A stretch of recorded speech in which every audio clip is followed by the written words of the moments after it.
Qu'est-ce qu'une vie réussie? Il y a 2000 ans, un homme est venu sur la terre. Il a eu de magnifiques discours. Il a eu des actes formidables, impressionnants. Des paroles d'accueil magnifiques. Et des paroles très difficiles, parfois même dérangeantes. Et aujourd'hui, nous allons nous intéresser à un discours de Jésus dans lequel il donne une définition originale d'une vie réussie. Je vous propose de lire ensemble Marc chapitre 8, les versets 34 jusqu'à Marc chapitre 9, le verset 1. L'évangile de Jésus-Christ selon Marc chapitre 8, verset 34 jusqu'au chapitre 9, verset 1. Puis il appela la foule avec ses disciples et leur dit : « Si quelqu'un veut être mon disciple, qu'il renonce à lui-même, qu'il se charge de sa croix et qu'il me suive. En effet, celui qui voudra sauver sa vie la perdra, mais celui qui la perdra à cause de moi et de la bonne nouvelle la sauvera. Et que servira-t-il à un homme de gagner le monde entier s'il perd son âme ? Que donnera un homme en échange de son âme ?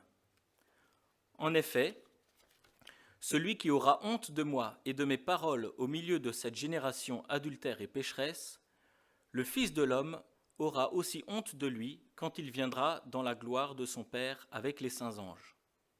Il leur dit encore : je vous le dis en vérité, quelques-uns de ceux qui sont ici ne mourront pas avant d'avoir vu le royaume de Dieu venir avec puissance.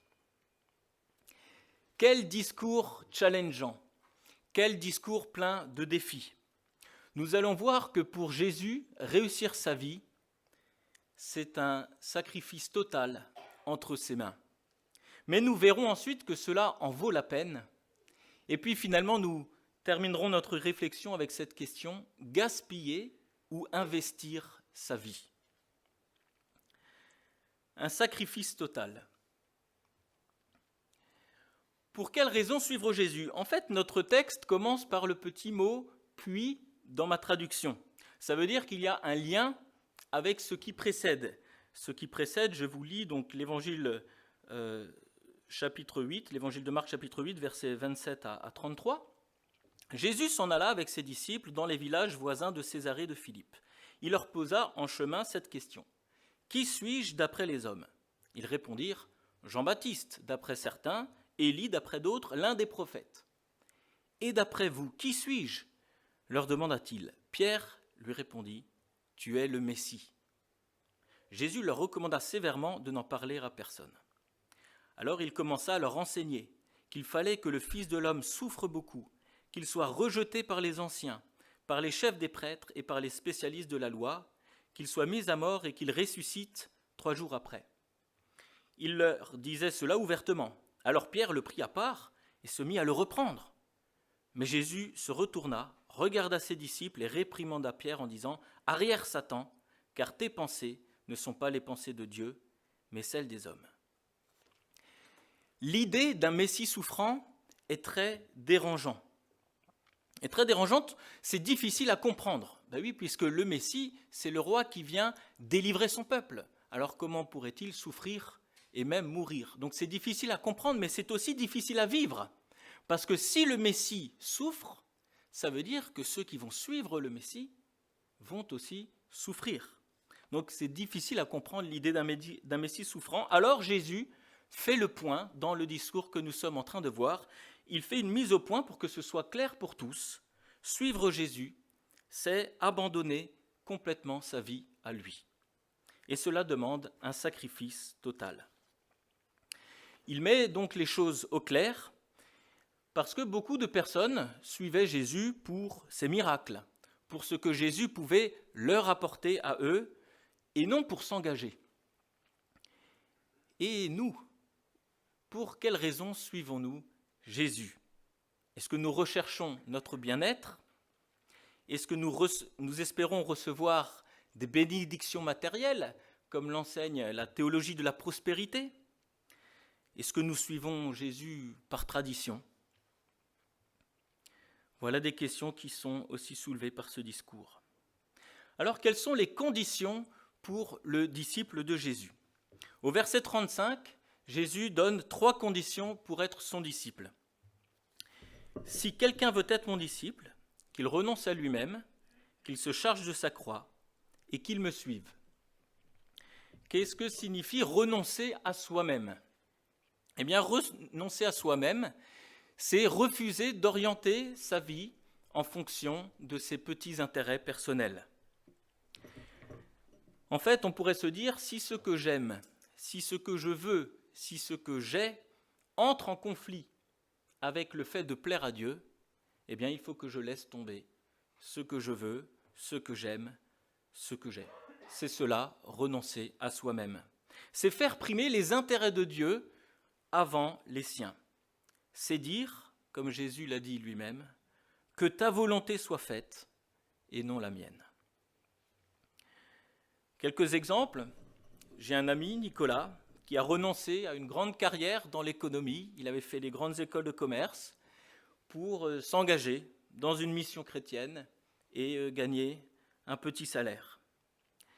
Renoncer à soi-même, c'est aussi cette personne qui choisit de pardonner et de ne pas se venger. Elle refuse à son droit de se faire justice, de se faire vengeance. C'est choisir de se mettre au service. C'est consacrer des soirées à préparer une présidence, une leçon pour les enfants. C'est s'engager dans un conseil syndical pour le bien des copropriétaires. C'est s'engager dans une association de bienfaisance. C'est aider quelqu'un en difficulté financière. C'est faire de l'aide aux devoirs. C'est renoncer à des heures de loisirs pour les intérêts de Dieu. C'est aussi une famille qui adopte un style de vie plus modeste pour soutenir son église locale et la mission. C'est aussi favoriser les moyens de transport écologique pour moins polluer. Ça peut aller jusqu'à manger bio pour renoncer à son pouvoir d'achat pour le bien de la création de Dieu. Mourir à soi-même, c'est admettre que ses propres moyens sont insuffisants pour être transformés et dire qu'on a besoin de l'aide de Dieu. C'est placer sa confiance en Dieu plus qu'en nous-mêmes. Quelque part, on pourrait dire, c'est se satisfaire de Dieu plus que des dons de Dieu. Se charger de sa croix. Se charger de sa croix, c'est démontrer publiquement sa soumission et son obéissance au Christ. Parce que la crucifixion n'était pas seulement un moyen d'exécution, c'était aussi un moyen d'humiliation. Il y avait donc cette tradition de porter sa croix au vu de tous. Et donc, dans ce cas-là, ça signifie donc démontrer publiquement son attachement et son obéissance à Christ. C'est supporter la honte de suivre Christ, la peur de se différencier des autres, c'est accepter de marcher à contre-courant. Alors vous savez, j'habite en Île-de-France et parfois vous sortez d'un métro ou d'un RER et puis il y a tout le monde qui va dans le sens contraire. Je ne sais pas si ça vous est déjà arrivé, vous êtes dans un petit tunnel et vous voulez aller par là, mais la majorité des gens vont dans l'autre sens. Et c'est ça, porter sa croix, c'est accepter d'aller à contre-courant de tout un flot qui va dans l'autre sens. Et il y aurait beaucoup d'exemples à dire. Peut-être un qui me vient tout de suite à l'esprit et qui montre vraiment qu'on marche à contre-courant, c'est concernant l'éthique sexuelle de la vie chrétienne. Et le verset 38 parle de cette honte qu'on peut éprouver au fait de suivre le Seigneur quand il dit « En effet, celui qui aura honte de moi et de mes paroles au milieu de cette génération adultère et perverse, le Fils de l'homme aura aussi honte de lui quand il viendra dans la gloire de son Père avec les saints anges. » Ce n'est pas facile d'affirmer sa foi, d'affirmer son obéissance au Christ dans une société qui va à son contraire. À la limite, on pourrait dire « Je veux bien mourir à moi-même en toute discrétion, sans que ça se sache. » Mais l'appel de Jésus va plus loin que ça. Ce n'est pas « vivons cachés, vivons heureux », mais l'engagement du Christ nous amène à démontrer publiquement que nous lui appartenons, que nous voulons le suivre. Et je me souviens, dans le milieu chrétien, quand je dis que je travaille dans un ministère chrétien, les gens ils sourient, ils sont contents, on est presque applaudis pour ça. Et je me souviens que j'ai présenté ma situation à un voisin qui était pas chrétien, puis il m'a plutôt regardé comme ça. C'est aussi ça, quelque part, de dire qu'on est chrétien, c'est accepter un regard d'interrogation, voire peut-être même de mépris auprès de personnes qui ne comprennent pas cet engagement. Alors au verset 38, comme je l'ai mentionné tout à l'heure, il est parlé d'une génération adultère. Ce n'est pas forcément qu'il y avait plus de personnes qui trompaient leurs femmes dans cette génération-là, mais cela fait référence à quelque part l'idolâtrie. Beaucoup de prophètes utilisent l'image de l'adultère pour parler de l'idolâtrie, c'est-à-dire le peuple a rompu son alliance avec Dieu et va se tourner vers d'autres dieux, comme lorsqu'on fait un adultère, on rompt l'alliance qu'on a avec son conjoint. Et donc c'est pour ça, dans cette société qui a rompu le lien avec Dieu, eh bien, il va être difficile d'affirmer que nous voulons le suivre. Et la troisième condition, c'est suivre Jésus. S'abandonner à Jésus, ce n'est pas quelque chose de passif, c'est quelque chose d'actif. Il s'agit de se mettre en action, il s'agit de suivre, il s'agit de traduire cela par des œuvres. Il s'agit d'aller là où il nous envoie. C'est obéir, c'est imiter Jésus. Suivre Jésus, c'est l'imiter, c'est prendre exemple sur lui, c'est faire ce qu'il a fait. Comme nous le dit 1 Jean chapitre 2 verset 6, celui qui affirme demeurer en Christ doit aussi vivre comme il a lui-même vécu. Ça paraît logique, c'est magnifique, mais qu'est-ce que c'est difficile ? Aimer comme Jésus, être patient comme Jésus, prier comme Jésus, avoir compassion comme Jésus, tendre la main comme Jésus, pardonner comme Jésus, résister à la tentation comme Jésus, faire preuve d'humilité comme Jésus. Perdre sa vie qualifie donc la vie du disciple dans les versets qui nous sont présentés. Mais ce n'est pas par désespoir ou par ascétisme, c'est pour une cause, à cause de Jésus et de la bonne nouvelle, comme le dit le verset 35. C'est donc un engagement volontaire pour une personne et pour une cause. Alors nous venons de voir que Jésus demande un abandon total, mais cela en vaut la peine, et c'est ce que nous apprennent les versets suivants. En effet, celui qui voudra sauver sa vie la perdra, mais celui qui la perdra à cause de moi et de la bonne nouvelle la sauvera. Et que servirait-il à un homme de gagner le monde entier s'il perd son âme ? Que donnera un homme en échange de son âme ? En effet, celui qui aura honte de moi et de mes paroles au milieu de cette génération adultère et pécheresse, le Fils de l'homme aura aussi honte de lui quand il viendra dans la gloire de son Père avec les saints anges. Et il leur dit encore, je vous le dis en vérité, quelques-uns de ceux-ci, de ceux qui sont ici, ne mourront pas avant d'avoir vu le royaume de Dieu venir avec puissance. Jésus nous assure que si nous perdons notre vie, c'est pour la retrouver. Ce n'est pas une vie perdue, c'est une vie investie, parce qu'elle sera retrouvée. Alors en quoi consiste ce retour à la vie, le fait de retrouver sa vie ? Eh bien, je dirais que c'est au moins deux choses. La première, c'est la perspective de l'éternité. Jésus parle de son retour en gloire avec les saints anges au verset 38, c'est-à-dire à la fin des temps. Et donc, à la lumière de l'éternité, ça vaut le coup de faire des sacrifices sur cette terre. Parce que, aussi longue que puisse nous paraître une vie humaine, ce sera toujours court face à l'éternité. Vous savez, avant, j'étais prof de maths et on sait que la limite de n'importe quel nombre fini divisé donc par l'infini, ça va tendre vers zéro, c'est nul. Notre vie, même si elle durait 200 ans, ce serait toujours extrêmement court comparé à l'infini. Et donc, il y a cette idée de retrouver sa vie dans la vie éternelle. Donc nous avons un investissement dans cette vie terrestre pour la retrouver dans la vie éternelle, mais ce n'est pas tout. Mais cette image de l'investissement est importante. Parfois, il faut savoir perdre pour gagner. Et Jeanne, mon épouse, elle s'est lancée maintenant dans un business en ligne, elle vend des formations de cours d'allemand, et chaque mois, elle investit de l'argent pour faire de la pub sur Facebook, pour attirer des clients. Mais au début, c'était difficile à comprendre. Je dis, mais tu perds tout cet argent. Mais elle dit, non, je ne la perds pas, parce que ça me permet de gagner après. C'est cette notion d'investissement. Ce n'est pas une perte, c'est finalement un gain. Parce que si, en investissant, on gagne 2, 3, 4, 5 fois plus que ce qu'on a investi, eh bien, c'est gagnant. Eh bien, quelque part, c'est aussi ça, le Seigneur, c'est ça aussi dans la logique du Seigneur, nous perdons, mais pour gagner. Mais ce n'est pas tout, ce n'est pas seulement cette projection dans la vie éternelle, c'est aussi pour cette vie-ci. Parce que si ce n'était qu'une projection dans l'avenir, comment savoir si ce n'est pas qu'une illusion ? Comment savoir si finalement cette projection n'est pas seulement hypothétique? Est-ce que ce ne serait pas simplement l'opium pour accepter de perdre sa vie?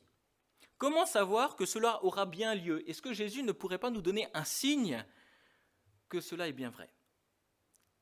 Eh bien, au verset 1 du chapitre 9, qui fait partie du discours, puisqu'il est dit, il leur dit encore, eh bien, il y a ce signe. Alors, à la première lecture, ce verset m'embêtait un peu, je voulais un peu l'enlever de la prédication. Je me suis dit, qu'est-ce que c'est que ce verset un peu bizarre? Il est difficile à comprendre. Mais comme je voyais qu'il y avait le mot « encore », je me suis dit, ça fait partie du discours, on ne peut pas l'effacer comme ça. Et effectivement, c'est un élément clé du discours de Jésus. Parce que là, dans ce verset 1 du chapitre 9, il nous donne un signe pour montrer qu'on peut lui faire confiance. Je vous le dis en vérité, quelques-uns de ceux qui sont ici ne mourront pas avant d'avoir vu le royaume de Dieu venir avec puissance.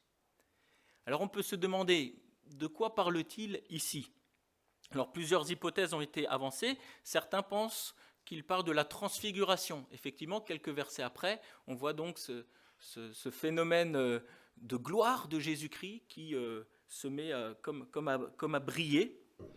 Et donc, effectivement, c'est un signe visible de la gloire de Jésus. Mais ce serait quand même curieux qu'ils disent certains ne seront pas morts alors que ça a lieu quelques heures après. Donc, c'est peut-être pas uniquement ça le signe. Certains avancent que c'est la résurrection et l'ascension. Effectivement, eh bien, c'est une démonstration de la réalité de la puissance de Dieu. C'est peut-être ça, mais d'autres avancent encore que c'est la Pentecôte et le don du Saint-Esprit. Parce qu'à ce moment-là, le Saint-Esprit est une puissance de Dieu donnée à l'Église. De nombreux miracles sont faits par les apôtres. L'Évangile a son pouvoir libérateur et il est répandu. Des gens du monde entier voient leur vie transformée par le Seigneur. Cela correspond bien à la venue avec puissance du royaume de Dieu. C'est bien le signe donné par Jésus que donc son royaume vient avec puissance. Il est bien accompli, ce signe-là. Donc nous pouvons avoir confiance en ces paroles. Nous avons un indice que ce qu'il a dit est vrai, que celui qui perdra sa vie la retrouvera effectivement, et un des signes de cela, une des garanties, c'est le don du Saint-Esprit qui inaugure donc cette venue avec puissance du royaume de Dieu. Et cela veut dire que cette venue du royaume de Dieu est pour nous aussi déjà maintenant. Nous vivons après la Pentecôte. Nous avons ce que d'autres auteurs bibliques appellent les arts, cette garantie, les acomptes de cette vie éternelle dans cette vie présente. Nous pouvons déjà goûter au royaume de Dieu. Alors il n'est pas pleinement établi dans toute sa justice, dans toute sa puissance, mais il commence et il se répand dans le monde entier. C'est une réalité pour nous maintenant. Dès le temps présent, nous pouvons expérimenter que si nous perdons notre vie, nous la retrouvons en Christ. Et je pense à plusieurs vies transformées. J'ai le plaisir de me déplacer dans diverses églises et j'aime bien entendre les témoignages de personnes qui ont repris goût à la vie. Ils n'étaient pas morts, mais ils ont repris goût à la vie, ils ont trouvé une nouvelle vie grâce à l'Évangile. Et personnellement aussi, j'ai pu voir l'action du Saint-Esprit lors de sagesse dans la discussion, lors de direction, on peut dire surnaturelle du Seigneur. À un moment donné, j'ai vécu petite guérison aussi, j'ai vécu des réponses à la prière précise. Et nous voyons déjà que le Saint-Esprit est là et on voit que le royaume de Dieu est venu sur la terre. Alors encore une fois, nous n'avons que les acomptes, il n'est pas pleinement établi, nous sommes encore dans un monde souffrant, dans un monde brisé par le péché, nous sommes encore pécheurs, non pas, on pourrait dire par substantif, mais par adjectif. Nous continuons de pécher, nous sommes des saints, mais qui continuons malheureusement à pécher. Donc avec la venue du Saint-Esprit, il y a aussi un changement de cœur, et donc ça devient même un plaisir, une joie de s'abandonner à Dieu. La présence de Dieu dans notre cœur transforme même nos envies, et donc nous avons ce nouveau cœur qui nous est offert par le Saint-Esprit, qui permet même que l'abandon au Seigneur soit quelque chose de joyeux. C'est ce que disait déjà le prophète Ézéchiel lorsqu'il annonçait justement la venue du Saint-Esprit. Il dit, de la part du Seigneur, « Je vous donnerai un cœur nouveau, et je mettrai en vous un esprit nouveau, j'ôterai de votre corps le cœur de pierre, et je vous donnerai un cœur de chair. Je mettrai mon esprit en vous, et je ferai en sorte que vous suiviez mes ordonnances, que vous observiez et pratiquiez mes lois. » L'action du Saint-Esprit rend aussi possible la pratique de la loi de Dieu, l'abandon au Seigneur. En fait, et nous reviendrons là-dessus dans quelques instants, c'est même une liberté, le fait de s'abandonner au Seigneur. Alors, il est parlé donc de vie retrouvée, mais aussi de vie perdue dans ce texte. Que servirait-il à un homme de gagner le monde entier s'il perd son âme ? Que donnerait un homme en échange de son âme ? Rien. C'est la réponse à ces deux questions. Ça ne servirait à rien de gagner tout l'argent du monde si nous perdions notre âme. Que pourrions-nous donner en échange de notre âme ? Rien. C'est impossible de se racheter. La seule solution de se sauver, c'est de s'abandonner à Christ. Et cela m'attriste toujours de voir que des personnes qui ont tout, eh bien, finalement, finissent aussi par se suicider. Si on regarde, par exemple, sur Wikipédia, la liste, il y a un article sur les acteurs qui se sont suicidés. Il y a plus d'une centaine d'acteurs répertoriés, sans compter alors les chanteurs et tout ça. Et on pourrait dire c'est pourtant des gens qui avaient tout, ils avaient l'argent, ils avaient la gloire, mais cela n'a pas permis de trouver la joie de vivre. L'argent, la popularité ne font pas tout. Je suis en entretien actuellement avec quelqu'un à la prison, dans mon ministère d'aumônier de prison. Il me dit, mais moi j'avais tout à l'extérieur, j'avais 2 cartes de crédit, j'avais 2 voitures. C'est pas ça qui rend heureux. Et que servirait-il à un homme de gagner le monde entier s'il perd son âme ? Que donnera un homme en échange de son âme ? Alors nous arrivons à cette question, gaspiller ou investir sa vie. Un commentateur a écrit « Vivre une vie de disciple est une question de perte et profit. Le problème est de savoir si nous allons gaspiller notre vie ou l'investir. Investir, c'est se sacrifier, mais pour quelque chose. Gaspiller, c'est dépenser, mais pour rien. » Et c'est une vieille ruse, quelque part, de Satan, qui promet la gloire, mais au final, c'est la souffrance. Alors que Dieu nous prévient qu'il y aura la souffrance, mais qu'ensuite viendra la gloire. Et cette ruse a déjà été utilisée par Satan pour tenter Jésus dans le désert, par exemple. Et donc nous sommes devant ici, quelque part, le paradoxe de la foi. Mourir pour vivre. Mourir à nous-mêmes pour vivre avec Dieu. Et donc ce paradoxe nous amène à un choix. Gagner le monde et perdre son âme, ou perdre sa vie et être avec Christ pour l'éternité. J'aimerais illustrer ce choix par un petit mot de témoignage. Alors souvent, cet enseignement biblique de renoncer à soi-même, eh bien, m'a un petit peu chiffonné. Je n'avais pas vraiment envie de me perdre. Pas que je pensais que j'étais quelqu'un de formidable, mais je me disais quand même, certes, je ne suis pas parfait, mais je ne suis pas non plus complètement nul, au point de vouloir ne plus être moi-même. J'aime moi-même. Et je me disais, mais pourquoi, je suis conscient, je ne suis pas parfait, mais pourquoi il faut carrément que je renonce à moi-même? Et la deuxième question que j'avais, c'est si Dieu m'a créé comme je suis, pourquoi voulait-il que je devienne quelqu'un d'autre? Pourquoi voulait-il que je renonce à moi-même, puisque il m'a créé comme ça? Alors j'acceptais assez volontiers cette notion de perdre pour gagner, je comprenais, mais je ne comprenais pas pourquoi renoncer à soi.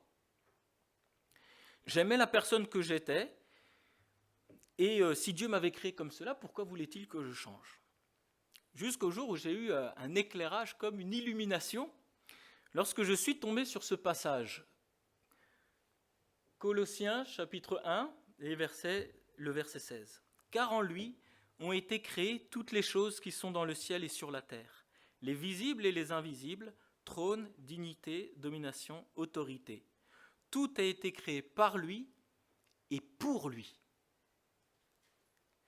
Tout a été créé pour lui. Donc moi aussi, j'ai été créé pour lui. Donc en fait, tant que je ne vivais pas pour Dieu, je n'étais pas vraiment la vraie créature que Dieu avait voulu que je sois.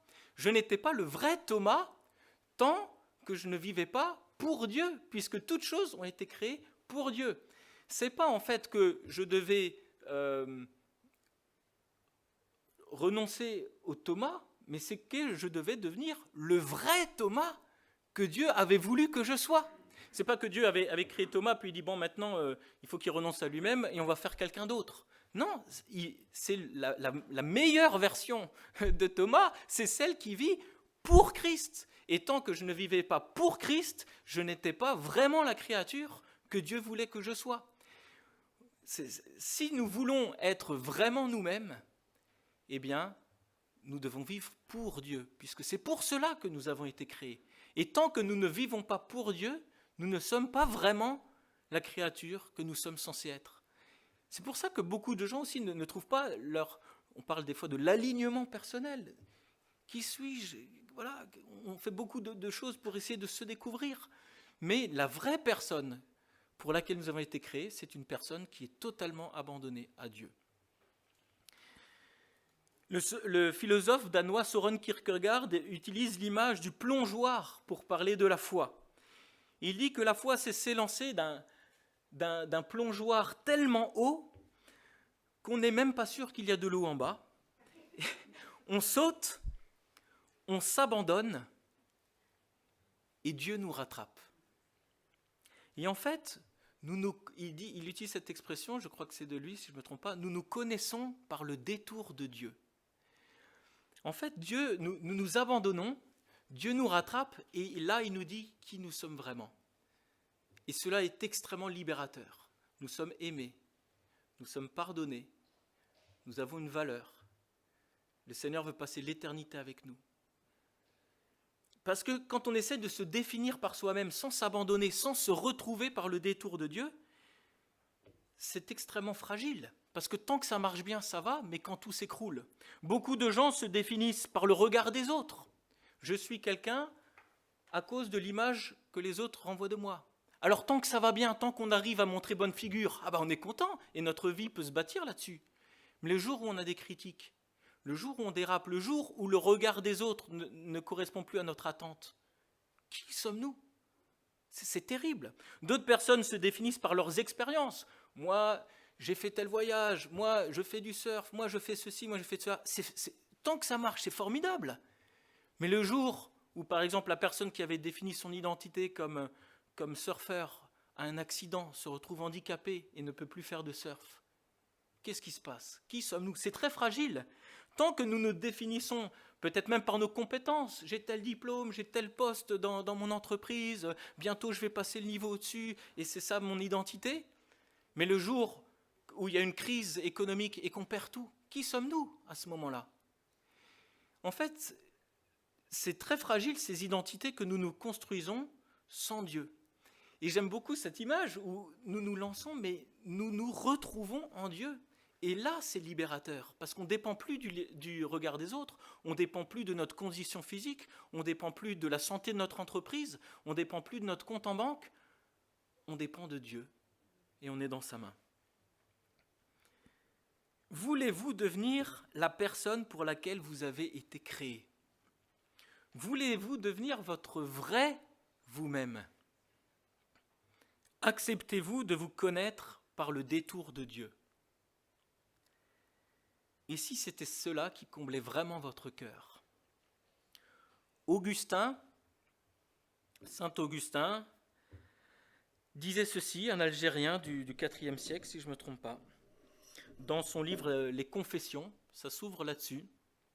Il s'adresse à Dieu et dit « Vous nous avez fait pour vous, et notre cœur est inquiet jusqu'à ce qu'il repose en vous. »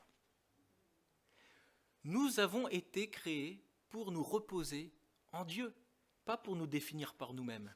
Et notre cœur est inquiet, c'est-à-dire, on pourrait dire aujourd'hui, nous sommes stressés, nous avons la pression, notre cœur est inquiet jusqu'à ce qu'il se repose en Dieu. Et cet abandon est donc une joie et une libération. Lorsque nous sommes émerveillés par Dieu, lorsque nous sommes remplis de sa présence, lorsque nous connaissons celui qui nous rattrape, lorsque nous l'aimons, ça devient un plaisir de se laisser rattraper par lui. Mais c'est sûr que pour lâcher prise, il faut connaître celui à qui on s'abandonne. Quand on connaît le Seigneur, sa bonté, sa justice, sa patience, son amour, sa tendresse, nous avons du plaisir à nous abandonner à lui. Alors l'appel de Jésus est très fort, voire même dérangeant, parce qu'il nous appelle à mourir à nous-mêmes. Mais il nous garantit aussi de nous retrouver dans la vie éternelle, mais déjà dans cette vie, par le Saint-Esprit. Et donc nous pouvons déjà goûter à cette vie avec le Seigneur dans son royaume. Alors de telles affirmations de Jésus nous obligent à faire un choix. Est-ce que je vais investir ma vie et la retrouver, ou est-ce que je vais la gaspiller et la perdre ? Quel sera votre choix ce matin ? Êtes-vous prêt à sauter dans le vide et à vous laisser rattraper par Dieu ? Alors si oui, nous prierons ensemble dans un instant. Et si vous hésitez encore, c'est peut-être parce que vous ne connaissez pas encore assez bien celui qui peut vous rattraper. Alors je vous encourage à continuer à creuser cette question. Nous sommes ici dans une communauté, vous pouvez poser vos questions aux uns aux autres, vous pouvez venir dimanche après dimanche aux études bibliques pour apprendre à connaître davantage qui est celui que vous dites, voilà, il va me rattraper, mais est-ce que je peux vraiment lui faire confiance ? Eh bien, creusez cette question. Creusez cette question et cette communauté est là aussi pour vous aider dans votre cheminement. Alors maintenant, je vous propose de prier pour ceux qui veulent confier leur vie au Seigneur, qui veulent se dire ce matin, oui, je veux sauter de ce plongeoir et me laisser rattraper par Dieu, je veux me redécouvrir par le détour de Dieu, je veux renoncer à moi-même et découvrir la vraie personne que Dieu a voulu que je sois. Prenons un temps de prière.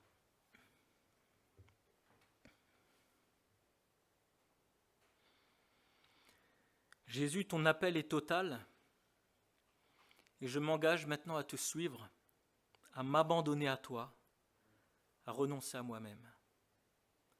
Sois le maître de ma vie, guide-moi, viens me remplir du Saint-Esprit et m'équiper à vivre la vie que tu veux que je vive. Je m'abandonne à toi, merci parce que tu me rattrapes et que tu me ramènes à moi-même. Transforme-moi en la personne que tu veux que je sois. Merci pour ton amour, ta grâce, ton pardon, ta joie, ta paix. Amen.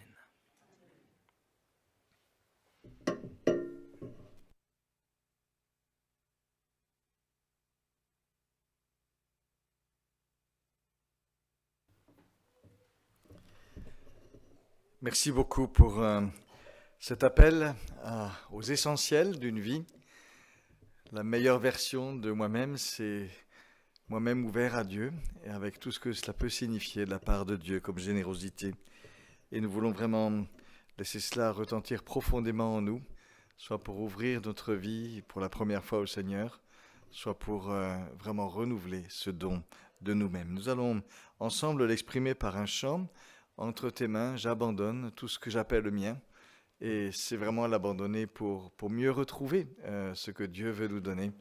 Nous avons bien compris cela et nous voulons tout à nouveau vraiment nous mettre dans cette ligne, dans ces dispositions-là. Je vous invite à nous pour rester assis peut-être pour chanter ce cantique.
Amen.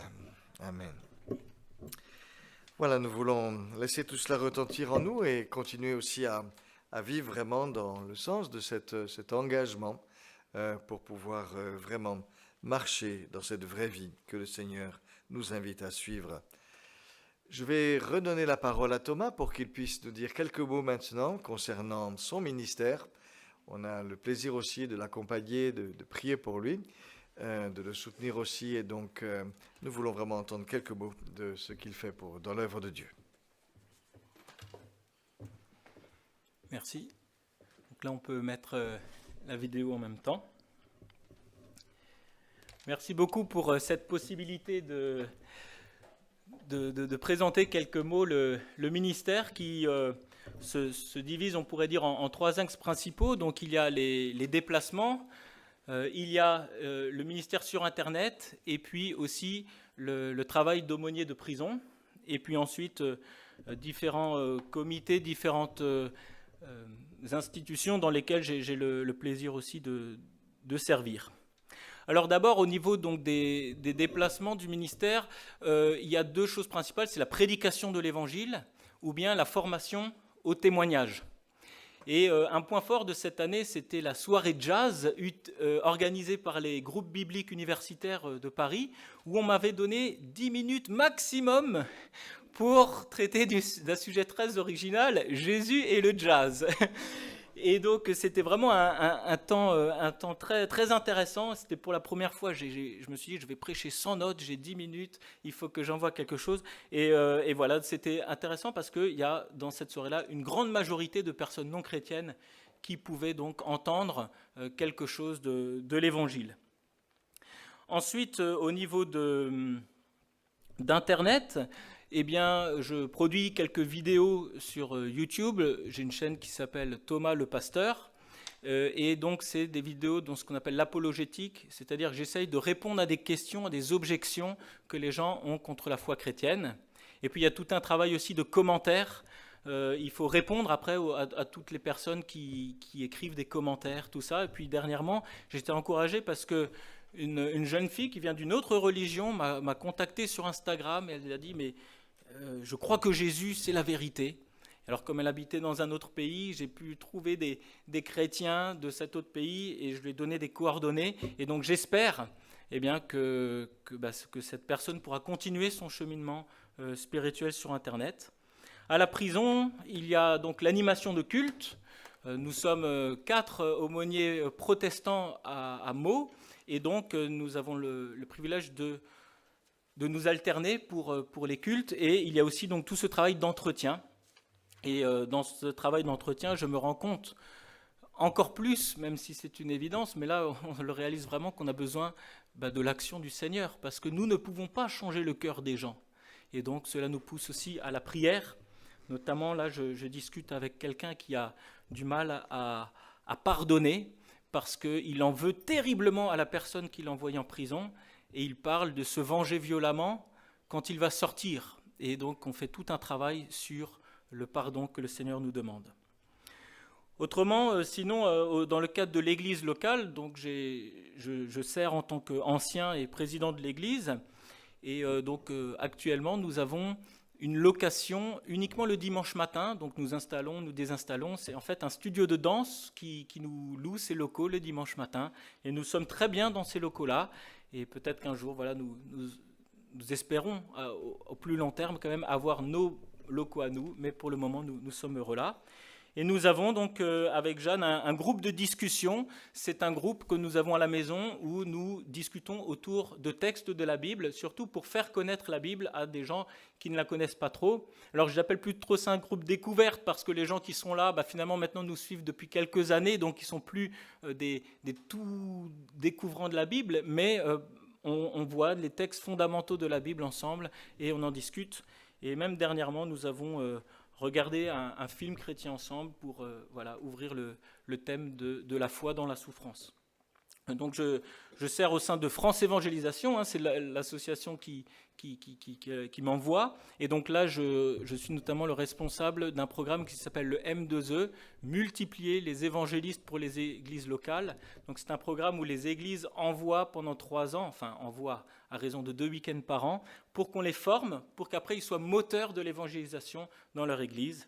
Voilà, j'ai le plaisir aussi de servir dans le cadre du CNEF et modestement aussi dans la commission évangélisation et extension de l'association Baptiste. Alors je voulais, et puis nous voulions, parce que c'est Jeanne derrière ces dessins, vous dire un grand merci. Merci pour vos prières, merci pour votre soutien financier, merci aussi pour quelque part tout l'héritage. Je suis un enfant de l'église, j'ai grandi à 20 mètres d'ici, je me suis fait baptiser à 1,50 m derrière. Il y a beaucoup de gens qui me connaissent alors que je ne savais pas encore marcher. Donc merci à vous pour votre soutien et pour vos prières.